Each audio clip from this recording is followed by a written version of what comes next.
2012 он ч 20 оны үед гарч ирсэн чатботууд нэг жоохон модон байсан шүү дээ. Ер нь ингээд түг таг гэдэг нэг юм хитэн сонголтуудаар ярьдаг.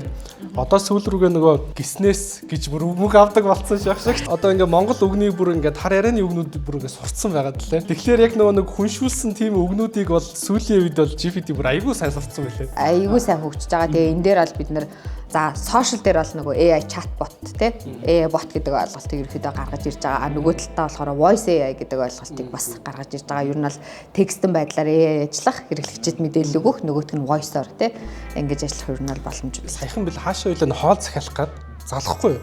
Тэгсэн чи яг ингээд хүн авч ийн гэж бодсон юм. Тэгээд пиццаг захиалыг хэлсэн чинь ингээд 2-3 секунд та чимээг болж байгаа. Тэгснээ ингээд яг хүн ярьж байгаа юм шиг хариулж байгаа байхгүй. За та аль төрлийн нөө гэгээд тэгээ би ингээ хүнтэй ярьж гэнэ гэж бодоод дууссан чинь тэр нөгөө нэг юу байсан юм бэлээ л дээ. Автомат хариулагч. Бүр тийм хэмжээнд очсон байгаад лээ тий.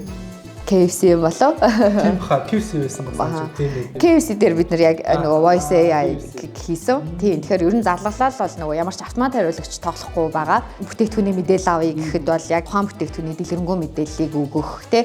За тэгээд яг би захиалга өгье гэх юм бол шууд захиалгын ажилтан руу оруулж ирэх гэдэг ч юм уу. Тэр боломжууд нь бол байгаа.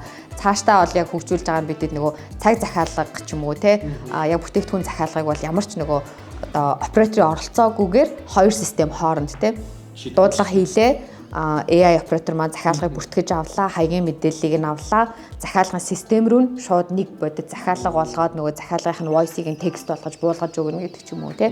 Тийм бүр ингэж ер нь бол цаашаа явж байгаа. Манай залуу бизнес эрхлэгч нар энэ технологийн дэвшлүүдийг тий яг ингэ амар сайн ашиглах стуулж дарж байгаа байхгүй. Аль нэгэнс одоо хэсэг тэ одоо борлуулалт, маркетинг одоо юу гэдгийг ажлуудаа айгуу тийм хуваарилмэр биш үү.